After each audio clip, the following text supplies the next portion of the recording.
What's Uh, up, Flo? Not much yourself? Good, good. How are you? Oh, not too bad, enjoying my Sunday, boring Sunday afternoon. Thank you. I'm Yeah, doing well. I'm doing well, getting ready for an upcoming tour. So, I know. You got the tour. What is it? Right now is January 11th, so you have yeah, it on 15th, right? It just yeah, kicks in on. we leave on Tuesday. We go for our flight on Tuesday. So, Okay. How do you feel about it? Do you feel like excited and stuff? I mean, I've been doing this for a while, Yeah, that's one so of the things that yeah, I wanted to ask you. Yeah, but sure. yeah, Go ahead. it's always a little bit hectic. Just getting everything ready, all that stuff, and making sure you're not forgetting anything, and then taking care of the family a little bit before I leave because they get a little bit depressed before I leave. But yeah, it's gonna be cool, man. I mean, I'm looking forward to it. Let me start by saying that it's an honor to interview you, to talk to you. Oh, It's please. it's like my bucket list thing to interview Flo from Mm. Cryptopsy. I know you probably had like millions of interviews before, I've had a few, but but yeah, but thank you, man. I appreciate it. It's yeah, always a pleasure if especially if it's on your bucket list, and I appreciate it. But I'm just like you, brother. I'm just going through life. I know. But in the era of quantizing and a lot of drummers that sound the same, you are being one of the most human sounding drummers is the thing that I appreciate a lot. Hmm. There's always the element of danger in your playing. There's no to the grid stuff. Hmm. There's in multiple interviews I talked about you and I was saying that it's like the feeling of danger that Flo is not gonna make it. Kind of, Right. but at the same time it's just like so natural and so human sounding. I appreciate that, in the more the modern era of drumming. Well, I That's appreciate you telling me that because yes, it's exactly what I want to do. I don't want it to sound super linear and super, digital and stuff like that. So I play around with a lot of like ghost notes and odd, weird timings and weird stuff to create that. Some people interpret it as chaos, but I know exactly what I'm doing, and it's very calculated.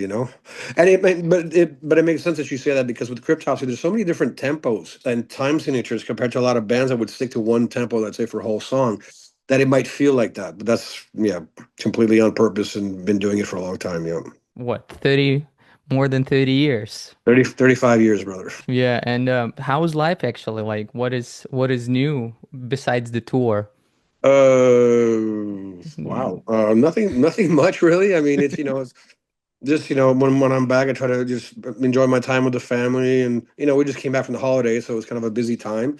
But yeah, nothing much. Same. Uh-huh. It's a little routine.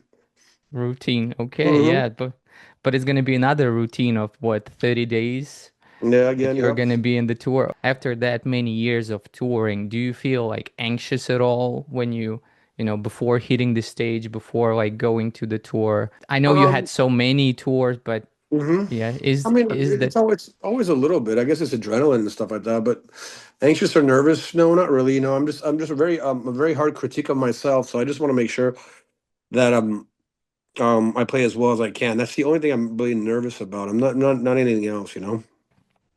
non-so vile Europe tour, Hmm. right? It's gonna be the whole month, just called Also Vile, right? That Yeah, they it's also vile. Like we're playing like a lot of non so vile songs, and then some new stuff as well to promote it. uh So yeah, I mean it's 30 years of non so vile this year, so Yeah, trying to that's celebrate crazy. that. Yeah, it is crazy. You got also a great lineup with you, like in Fury, what, 200 Stab Wounds. Yeah, There's yeah, just cool it's lineup. interesting I'm for sure. Yeah, probably other bands are excited to tour with you as well. Okay. I hope so. Yeah, I'm sure it's gonna be a lot of fun. With that tour, there is the European tour, right? And there's also gonna be the American version. It's not out yet, but I'll just say yes. People will find out when it's time for sure. Can't wait to see the tour in States. The Non-So Vile, the album itself, right? There's Hmm. 30 years of these banger. How does it feel for you to play like these songs all over again, after these many years. Well, we've been playing Technique. a lot of Hmm. like Non So Vile throughout the years. We've been playing all the classics from Non So Vile. Some that we're playing on this we haven't played in a while, but most of them we've played throughout, and we've played on all of Non So Vile in the past as well. And I mean, it's good. I play what's usually on the album, but I kind of like do a little bit of improv too sometimes, just on fills and stuff like that. It's fun. It's a good album. Personally, I prefer the new stuff because it's more me now. But it's always good, and the crowd loves it, so it's fun to see their reactions. With the techniques and stuff, is it, I know playing 30 years ago and playing now, you like Huh? implemented a lot of stuff, you learned a lot of new stuff. So how Right. playing wise, you are utilizing heel toe a lot from what I Yep. know and stuff, and switch blasts. I don't know if you utilize them on the No, no, album back then. no, not switch blast. It's always like this, the one handed. I don't really switch that much, but I mean, there's different blast beats, different tempos and stuff like that for sure. I do heel toe and I do singles. I mix it up, you know. Okay, I that's mix it up good. depending on how I feel, depending on the part. What sounds more natural, what feels more natural, and stuff like that. It's still kind of challenging actually. None so vile. There's songs that are more challenging than others, of course, but I just try to make it sound like, of course, on the album, but like I said, just add a little bit more twists and turns, maybe a little bit more ghost notes here and there, and in the grooves and stuff. But I've been playing them like like Slit Your Guts. We've been always playing Phobophile. We've always played, so it's just old hat, I guess.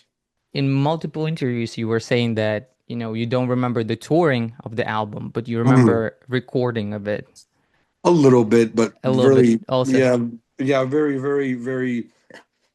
Very little, dude. First of all, my memory sucks and stuff like that. I don't remember. I try to not remember the past too much because I'm like too focused on the present. You know. You said that, Um, yeah, you said that in a lot of interviews as well yeah, that you. I don't know if Mhm. it's maybe it's not my memory. It's just I don't. So much happens and so many.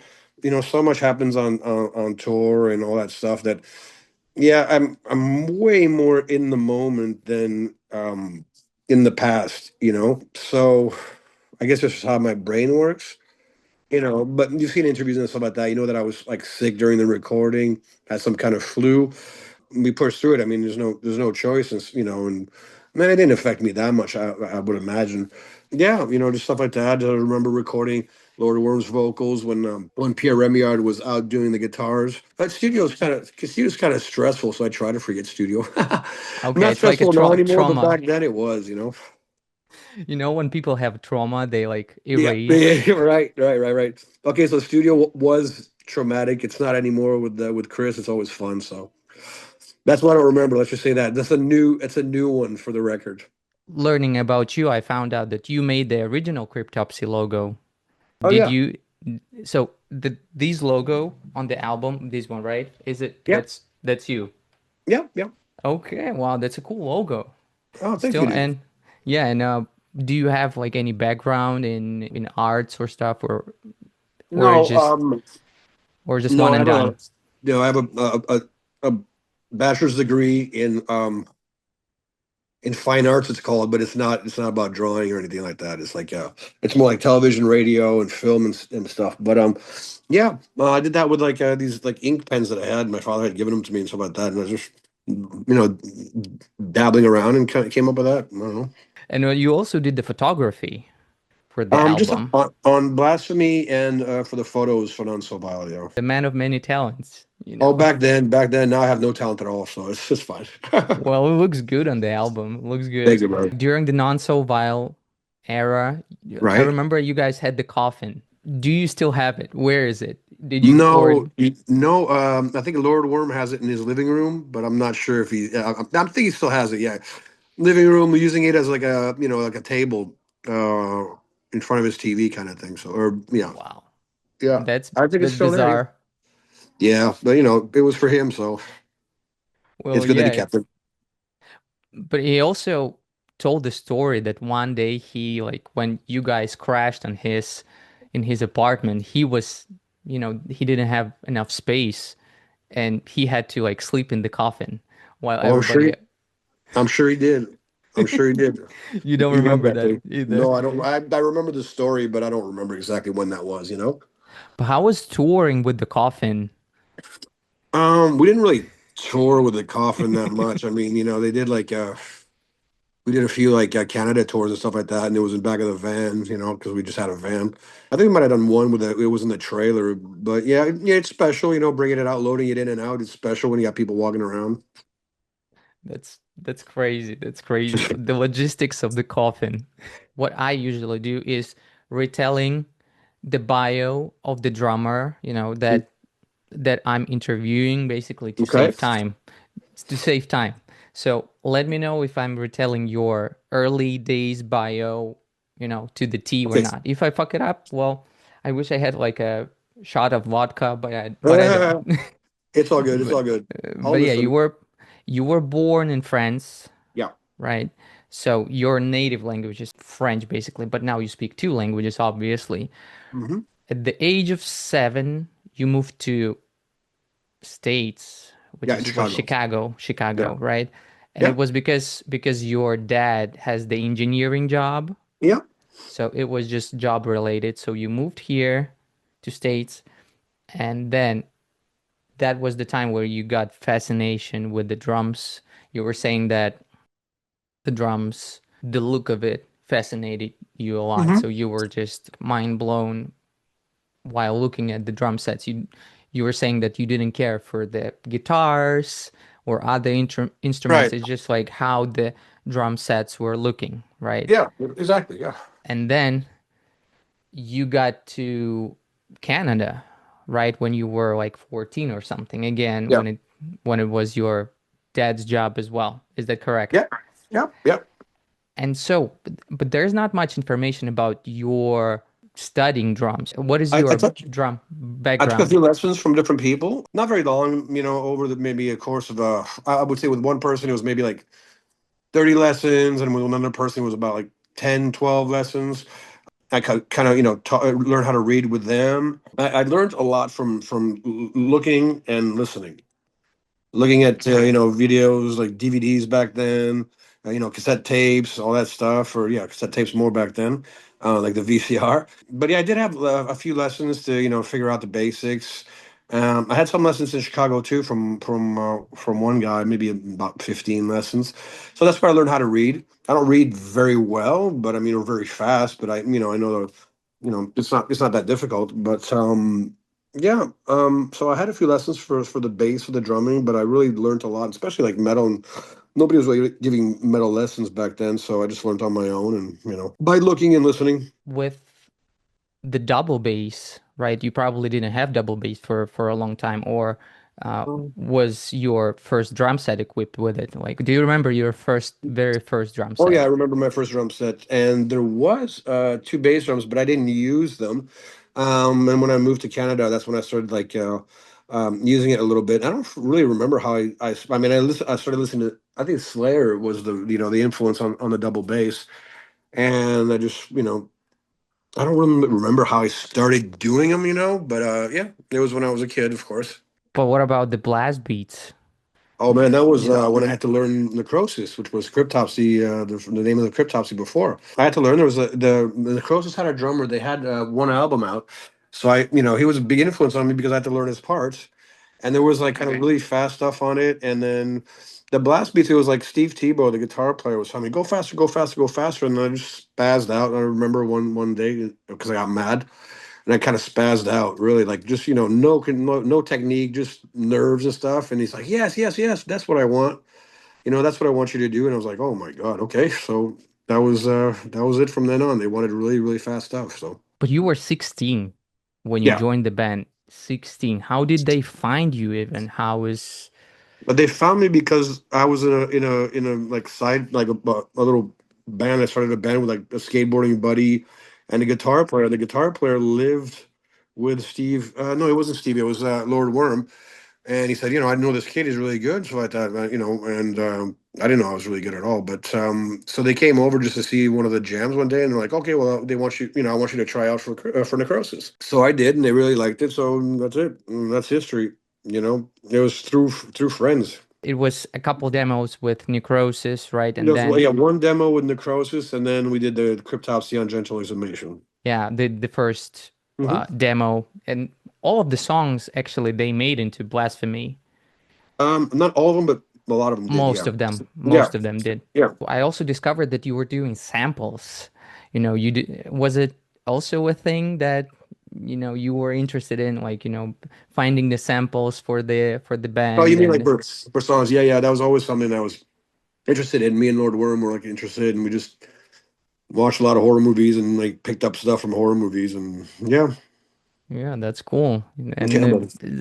the samples are iconic, especially on the Non So Vile. Cryptopsy went through so many changes. So much stuff happened with the Right, band. Lord Worm coming back, leaving, coming back. I remember he was saying that he just had illness or something, right? The touring was not for him.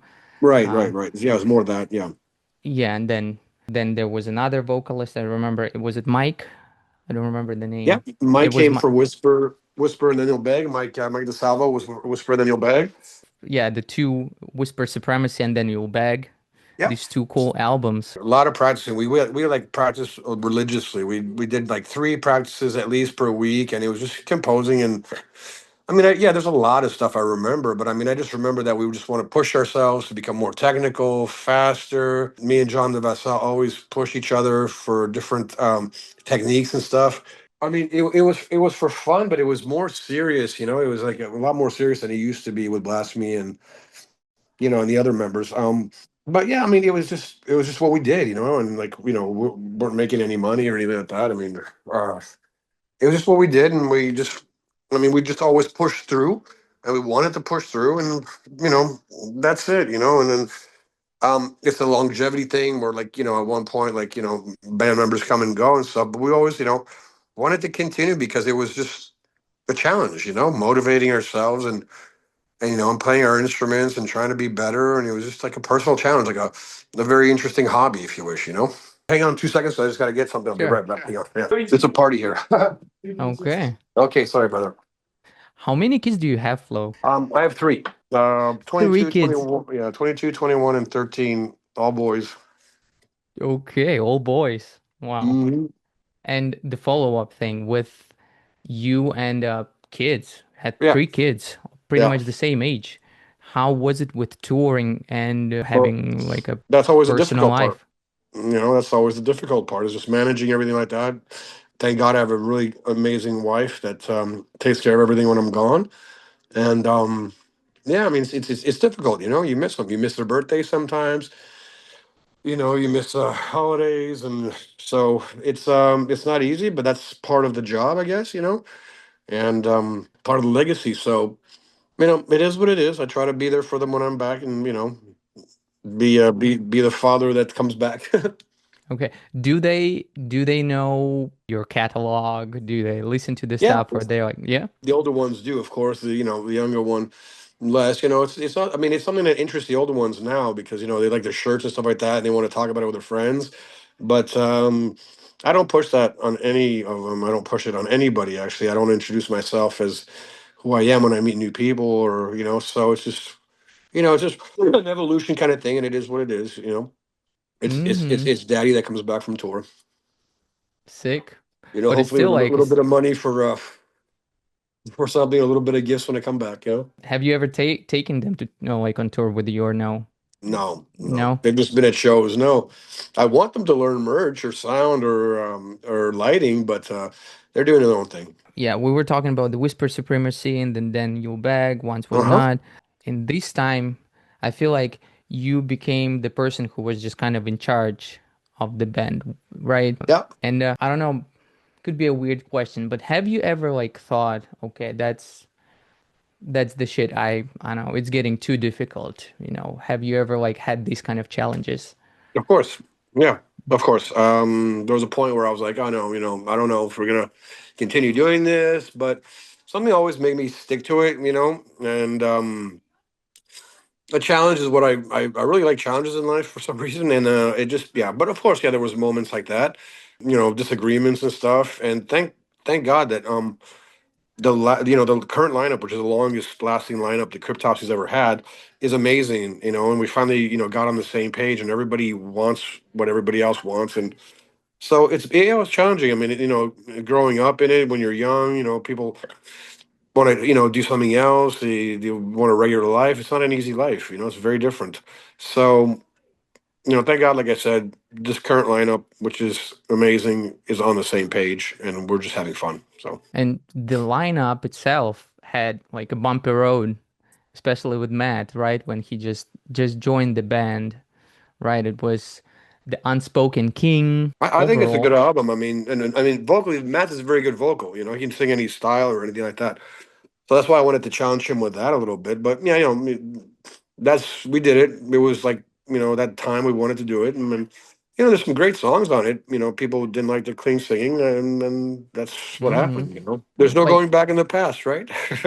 well, yeah, but it just every experience makes you a better person, makes Sure, you learn stuff. There's a course correction sure. happening right now, and can't imagine what Matt went through when there was, when the album came out. He was probably very traumatized a little Oh, bit. he got punished pretty bad, but he learned from it. I mean, a lot of stuff was constructive and it's fine. But a lot of stuff was really negative criticism, which is not okay. So you take some and leave some, and you learn from it. But I have like a hypothetical question. So, for example, I know it's just a hypothetical question. If, but maybe you have the answer to this one. Sure. So, if the Unspoken King was received like in a different way, people are like, wow, that's so cool. So, do you think you would continue this course with the vocals, or you would still, or it's still like be one of a kind, like experimental thing? Right. That would pretty much be a mad decision. It's hard to say. I mean, that's a great question, but I mean, it's hard to say. We didn't envision it. We go from album to album, not knowing what the next one's going to be like. So it's not like we had a plan, to change stuff too much. But it's a good question. Who knows? It's Hmm. interesting to think about it. Actually, that's like the first time I get a question like that, I think. Okay. Yeah, because I thought about it myself, just because the self-titled album, we'll talk about it a little bit later, just turned out to be like a different album, kind of. Right. But with Matt, can you please tell me why Matt? How did you pick him? Because Oh, he it was was just what, 18? no, he was a little bit. Yeah, he was young. He wasn't 18. I think he was a little bit older. But Mm-hmm. he was just from a local band that we had played with, and I really liked his style and his look and stuff. And I proposed it to him, and at first he said no, but then he thought about it again, and he said yes, and he came out and tried out, and it was really cool. And I know he could sing and stuff, so that's why I wanted to push him to try that a bit on the Unspoken King.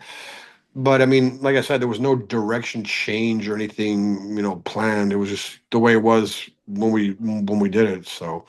But yeah, like I guess he's just an amazing person and an amazing vocalist, and he's changed so much, and he's practiced and refined his art very well, and I love the guy to death. Mm-hmm. He's super cool.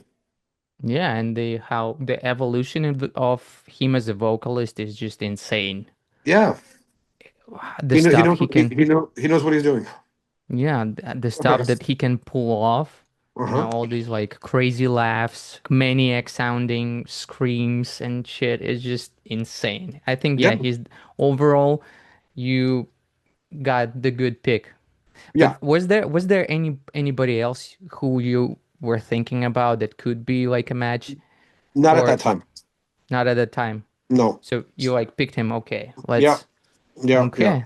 yeah, Especially right when he said no first time, yeah, right? You probably were like a little bit disappointed. You were, yeah, sometimes yeah. we envision, yeah. It was also a time where we like weren't doing a lot, so it wasn't like, oh, we have to go on tour, hurry up, and blah blah blah. But yeah, I mean, usually, the stuff that we picked out usually worked well, so I wasn't very worried. But yeah, it worked out. You know, like I said, the past is Mm. the past. It's like we just don't go back, and it was a good choice. You're right. Let's return back to the Cryptopsy, the self-titled. I think this is my favorite album. Okay. I don't know. just love this album, love the experimentation, like the elevator sound Right. at the end of the song or jazz kind of part. Why it was called Cryptopsy? Do you remember like the decision behind it? Pretty much that. Just a little bit of a rebirth, and new members, and John coming back. That's it. Mm. Yeah, and you could also feel that it's old Cryptopsy and new Cryptopsy kind of Right. blended together. That's what we wanted to do. Uh, Yeah, for sure. yeah, and you continue this course throughout, Hmm. with the double EP, Yeah. which is another cool record, Thank you. right? Yes, and two new albums, which is 2000 um was 23 and 25, right? They just Yeah. have 2 years apart.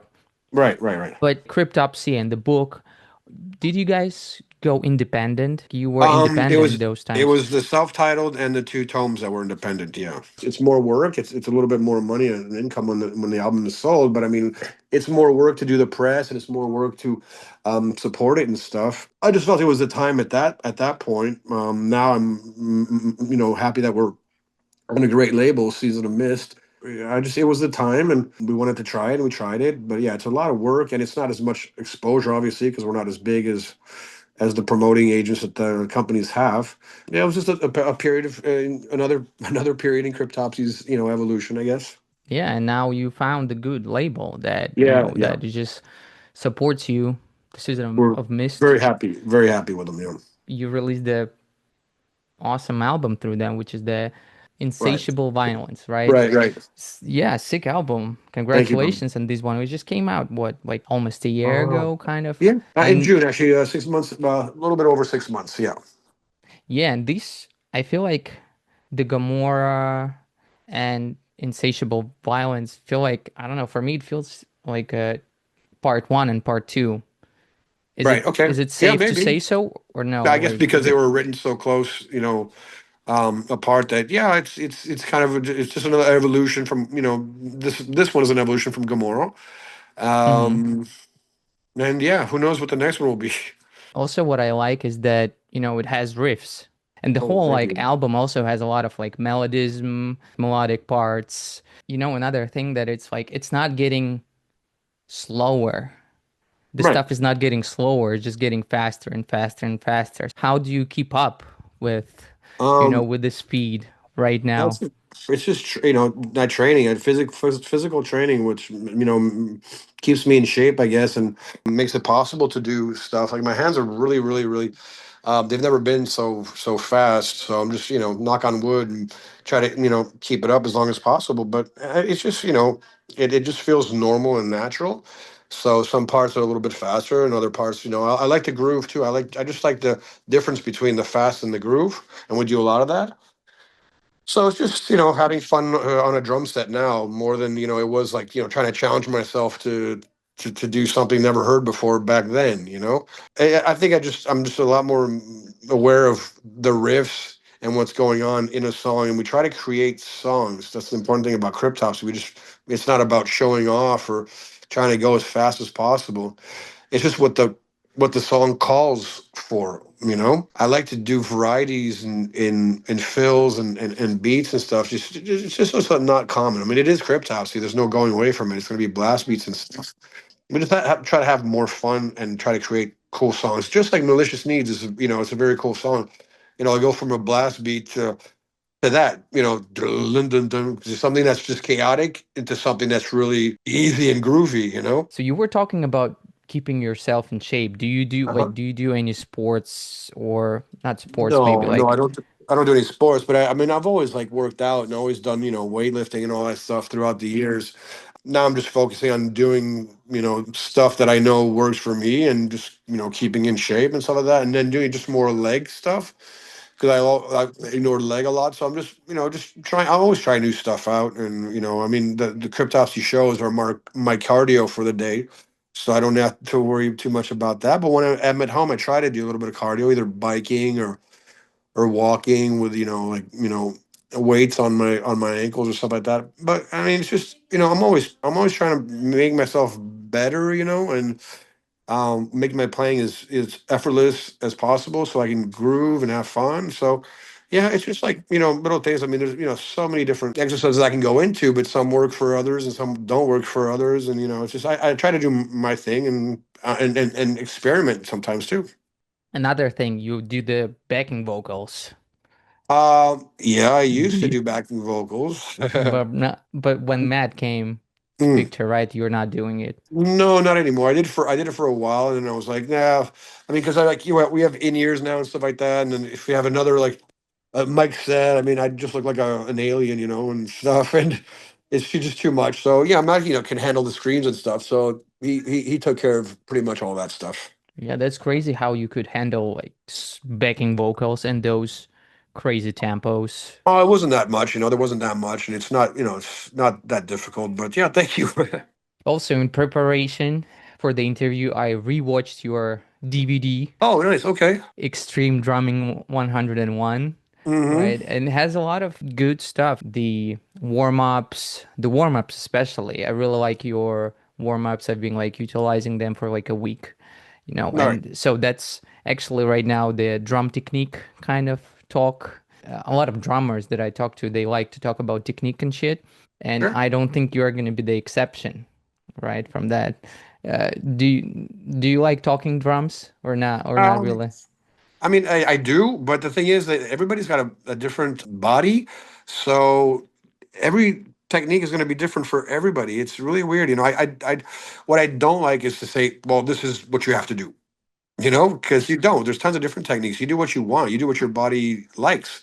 You do what works for you. What I do like to talk about though is that some people have it. They're born with some kind, with like power and stuff like that, or the musculature, and some aren't. And since it's all muscle based, it's not impossible to achieve. It just depends on what you need to achieve, but everything's possible, Yeah, that's for sure. But in your case, with legs, it was Uh-huh. the ankle motion for most of the time, Yeah. right? And in DVD, you were doing the exercise on an ankle motion, and it was heel down, like the warm up for heel down, right? You were Right. talking about it a lot. Is it something that you are still utilizing, the warm ups that you were Oh doing yeah, in the yeah. DVD or in the drum Yeah, talk kind of for video? sure. Is it the same Yeah. kind of thing? Yeah, for sure, Like, for sure. My techniques changed a bit over the years, but yeah, I still, do the same kind of warm ups, and especially on the hands and stuff. I mean, but that's it works for me. Like I said, it doesn't work for everybody else. yeah, for sure. But I mean, like for it's very easy for an ankle technique. You have to work your ankles, and you have to work your tibia muscle, which is the front one. That's your swivel for your foot. But like I said, some people have really good musculature for that, so it's easy for them to do it, and some don't. So I mean, if you want your ankles to be faster and more endurant, you have to train your calf and you have to train your shin muscle. It's very simple. But have you experimented with like swivel Yeah, swivel's not or really for me. Like it works on my left foot a little bit, but not on my right foot. So I mean, I obviously experimented in heel toe at one point, and that's utilizing both shin and ankle. An ankle technique is basically you're kind of floating, whereas the heel toe you're pushing down. So it's very different stuff. So you have to work on the muscles that make it easy to push down, or you have to work on the muscles that make it easy to float. So it's all different for everybody, and you just learn as you experiment, I guess.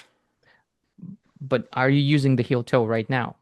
Yeah, A I'm lot. using both. So like I said, I'm using like heels up and like a single and a heel toe stuff. Because in the last album, or two last albums, there were just 240, 250, those kind of speeds, and it's kind of next to impossible to do it with the ankle motion. That's why it's Mm, heel toe. Yeah, that's why it's heel toe, right? I'll do some occasionally, like in that song you were talking about, "Malicious Needs." There's a grind beat in it where it's like alternated, like Hmm. that. I do that with singles just because it's Oh easy yeah, to because control it's the stop and start. and it's short bursts. It's not Right. like the Exactly. the long Exactly. ones. Exactly. Hmm. And some stuff like the none so wild stuff, I'll do like longer ones, singles, just because it feels more natural, and I've been doing it for years. So, but it depends, man. It really does. Yeah, because I don't know. There's a big talk on from a lot of people that like heel toe is not the technique is not like something. Well, It's it's a cheating technique. and stuff. It's not. I mean, you're doing it, and it sounds like you're doing it. It's not easy to do, and it's just and coming in and out of something like that. Um, if people think it's cheating, it's up to them, and people have their opinions. So, but yeah, it's a technique. It's a bounce. I do it without like the trigger, and it's you still hear the double stroke. That's what you have to drive to accomplish. But like to each their own. Everybody's gonna have an opinion on everything, and I'm old, so it's good for me. Yeah, and I think it's like a misconception that heel toe is an easy technique. Right, right. Because for Well, example, for me, it's just I can't. I've been trying it for so many years, and it's still like I've got a lot of, you know, some of the shin pains. I just like numbing pains sometimes when I'm yeah, working on it. But for some people, it's just yeah. so fast. They like one See day and that? he already knows it. See, and that's a muscle thing, and it takes a Yeah. lot of shit. It takes being able to play heels down because it's Mm-hmm. heels up and heels down constantly. So, like I said, it's for some people and not for others. But if you keep at it, I'm sure you'll get it. It's just not for everybody. Yeah. Yeah. Well, I will. I'm gonna use your warm-ups, with a Uh, later because I've been using him for like a week or so, and also right. for arms. The Yeah. good thing that you were using is when you warming your hands, you're warming the full forearm and the hand Yeah. when you're like having the grip and you're like Yeah. not you're doing it like with the full hand kind of, Sure. right? So you Sure. you are just warming up the whole like Well, forearm, yeah. which Your is your another. fore your forearm dictates what your wrists do. So if you work out your forearms, you're gonna have faster wrists. Simple. Yeah, that's good. Mm. Yeah. Good. And for you, do you use right now with your hands? We just Yeah. led to the hands really quick. With the hands, do you use a lot of Mueller No. stuff? No, not No. Mueller. No. Because No. on your DVDs, I could like see that there was like a kind of a breathing technique, but it's all fingers, right? It's all Yeah, it's fingers it's, and it's fingers on the little wrist. Yeah, okay, good. yeah, So and you in rebound, of course. after many years, how are your hands? Like, do you Great. have They've any? never been better because I've been working my forearms a lot. So it's Okay. very simple. It's Good, good for you. very Just simple. because happy that everything, like is working out. A lot of drummers after 30 years, their drumming is getting worse and worse because they've been Right. utilizing the technique like in an incorrect way. But I'm happy Right. with you, it's not the case. Well, It's thank you. getting better and better for you. Okay. Thank you. I think I asked all the questions that I wanted to ask. Right on. Uh, yeah. The only thing with the stretching, right? In your DVD, you were doing a lot of like stretching exercises, which is Right. also another thing. Is it something that you still do? Like how Yeah. stretching is important? How is stretching important? Well, I stretch my wrists. I stretch, my legs and stuff like that. I mean, it's important just to be a little bit looser. You have to warm up a little bit before you stretch, which is always recommended. But it basically hasn't changed. It's kind of the same thing. You just stretch to be loose. It's super important to be loose because if you're tight, then it's going to sound, like not tight in the sense of on time, but tight, stiff. So it's just important to be loose and to have a lot of range of motion especially in your arms and your wrists. So it's just same typical kind of stuff that's on the DVD. I haven't changed. I haven't Okay. changed that much. Yeah. It's been 20 years ago this DVD came out, kind of, right? Or no? Yeah. Oh, mine. 22 years ago. No, 23 years ago. Sorry. 23 years ago. Yep. Crazy. Yeah. Crazy. That's insane. But yeah, Yeah, but thank you very much for answering all my questions. So, you're very welcome. yeah, the very last part, which is kind of a fun part. Usually, what I do here is when we're watching the videos with the drummer, like Okay. who performed the songs on the albums. Oh, These are mine. your, Okay. yeah, those are your babies, basically, Okay. right? Okay. But do you watch a lot of like Cryptopsy covers, I've watched a or few, like friends send me and stuff like that. But no, I don't make a habit of watching Triptopsy covers or Cryptopsy live for that matter. But yeah, let's watch a couple. sure. We have the Phobophile, we have Graves of the Fathers, we have Okay. Cold Hate, Warm Blood. All of them are super short. Right. So Which one do you want to watch? Actually, maybe Cold Hate, Warm Blood.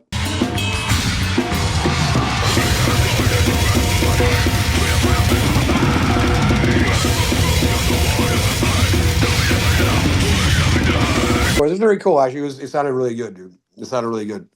Nice, Uh-huh. nice, high pitched snare too. Yeah, no, it's good. It's really good. There's another one.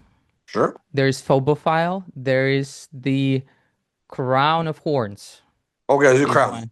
The Crown. Okay. Mm-hmm. Don't you think?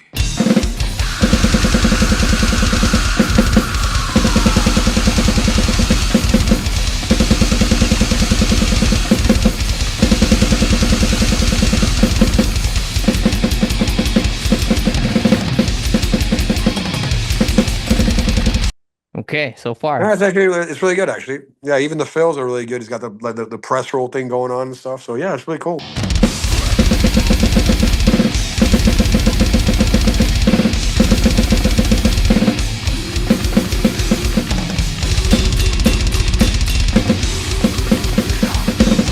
Nice, nice, So what'd you nice, think? nice blast beat, dude. Yeah, he's doing it very solid, I would Yes, say. very solid. Yeah, very cool. With there, is there anything that you are were doing differently in the song, or he's just doing it to the T? He's pretty much doing it like I did it. Yeah, I mean, it's yeah, no, that was really good actually. That was really cool. Mm-hmm. Thank you. No, I'm yeah, sure he's gonna love it, and good, great. yeah, cool. I'll also send you there are two more. Do you Sure. like are you on Instagram a lot? What Uh, socials do you use? yeah, Instagram's fine, or Okay. Messenger or whatever. Yeah, Yeah, I'll send you the rest of the cover so you can check sure. them out because there's one cover that the person kind of, he sent it to me as a file. I Mm, think you would, Fobo file. I think you'll check it out and I think for you'll sure. like it. Okay. I'll let you know. I'll let you know. I'll comment. Okay. But anyways, yes, it's been pleasure to talk to you, Flo. Yeah. Thank you, man. Yeah. Pleasure's mine, man. Pleasure's Yeah, mine. it's a great conversation. I think, I enjoyed it a lot. Thank you so much. Yeah, I hope you were not too annoyed with my questions. Of course not. They were good And questions, like I said. yeah, and thank you so much. And also, yeah, I wish you, a fast recovery Yes, because, thank you, the brother. flu season sucks. Like it sucks hard time. But yeah, I know, dude. I know. It shouldn't be very long. yeah, I'm sure before the tour you're gonna completely recover. But yeah, Sure, I'm sure. anyways, Thank thank you, you so brother. much. Thank Thank you. you. Yeah, Take you have a care. good one. Take care too.